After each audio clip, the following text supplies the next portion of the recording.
Hello and welcome to the next episode of my channel where I'll be taking up the lesson in the Kingdom of Fools, which is in the Moments book of class 9th CBSE. Now in this Kingdom of Fools, we see a very weird place. The actual problem was that the king and the minister of this place were fools and they wanted to try a new project in their kingdom. Now, what was the new project? They wanted the kingdom to be unique. And so they wanted the people to sleep during the day and work during the night. And the second thing was that everything in the kingdom cost the same, a single dudu. Dudu is the currency of Karnataka. Currency as in money in Kannada is known as dudu. Now, one day, a guru and a disciple happened to reach this place. When they reached this place, they were very amazed. They were amazed to see that the people were sleeping in the broad daylight. And just when the sun set, everybody woke up. Even the animals woke up. The animals were trained in this place to sleep during the day and stay awake during the night. They were also delighted because everything cost a dudu. So they bought a lot and ate. But after some time, the Guru realized that it is a kingdom of fools and they should not stay here longer because you never know what fools might up to be. So he decided to move on, but the disciple was greedier. He was not ready to move on. He decided to stay there and eat as much as possible. The Guru tried to warn him that, see, this is a kingdom of fools. You never know what the fools would do. But the disciple was not ready to listen. Now, after some days, an incident took place in the kingdom of fools. As a thief was trying to break in a house, the wall fell on him and died.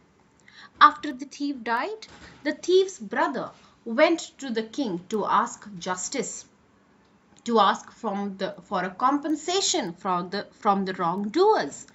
Now, because this was a kingdom of fools, such things can happen in normal world. A thief's brother would never ask for justice because it is they who are the wrongdoers.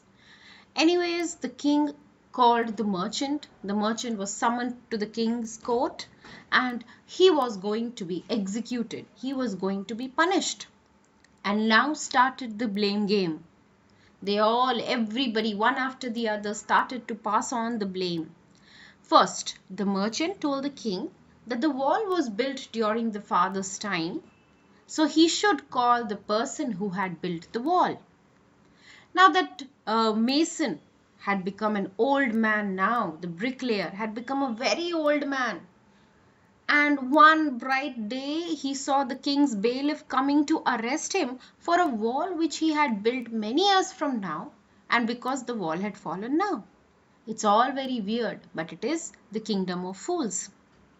So he is taken to the king's court, and in order to save himself, he tells the king that while he was making the wall, a dancing girl had been walking up and down the streets. And because of the sound of her anklets jingling, he had made a mistake in making the wall. So he was not the culprit, but the dancing girl was. Next, the dancing girl was called to the king's court and she was going to be punished for distracting the bricklayer. Now it was the dancing girl's turn to pass on the blame on somebody else. According to her, the goldsmith was not delivering her jewelry on time, because of which she was walking up and down the street, and maybe because of which the bricklayer was distracted. So now came the turn for the goldsmith to be arrested and brought in front of the king.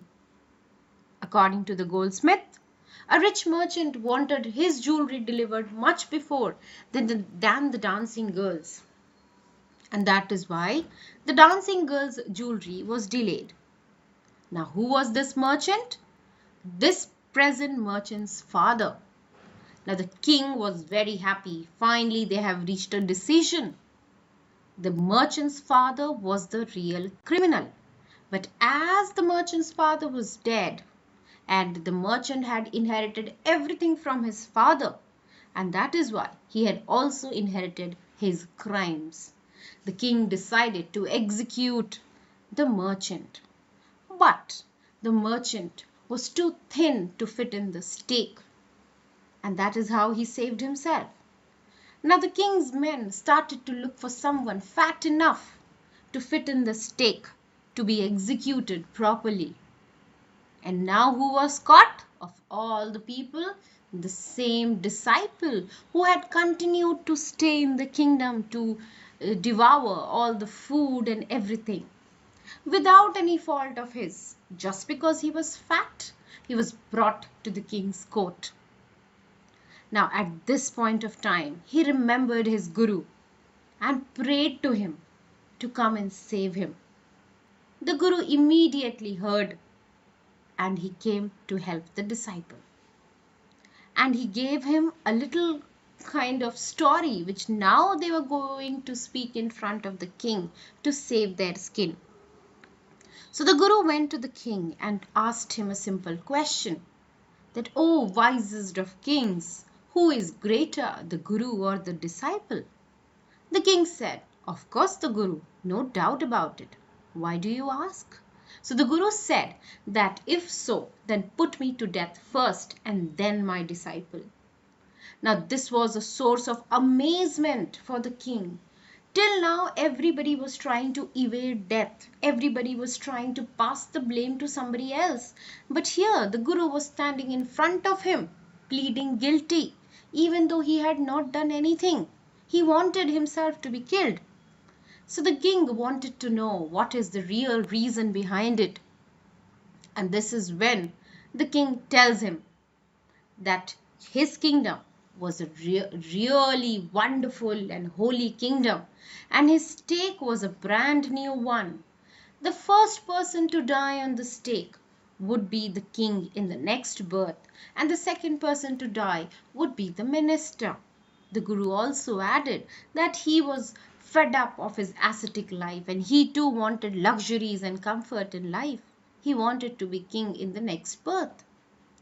Now listening to this, the king was thrown into deep thought. He did not want to lose his kingdom even in the next round of life. So what did he do? He disguised himself and his minister as the guru and the disciple.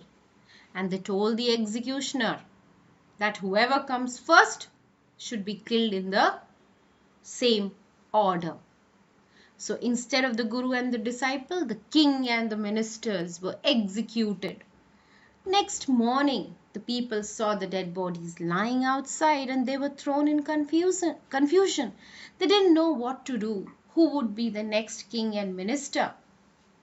And they had two people in their mind for that. One is the guru and the other one is the disciple. The guru took a lot of time to agree to this arrangement, but the disciple was instantly ready. But before becoming the king, the guru put on a condition. He was ready to become the king only if they would reverse the night and day again and you could get nothing for a dudu. And this place would become same like the other place.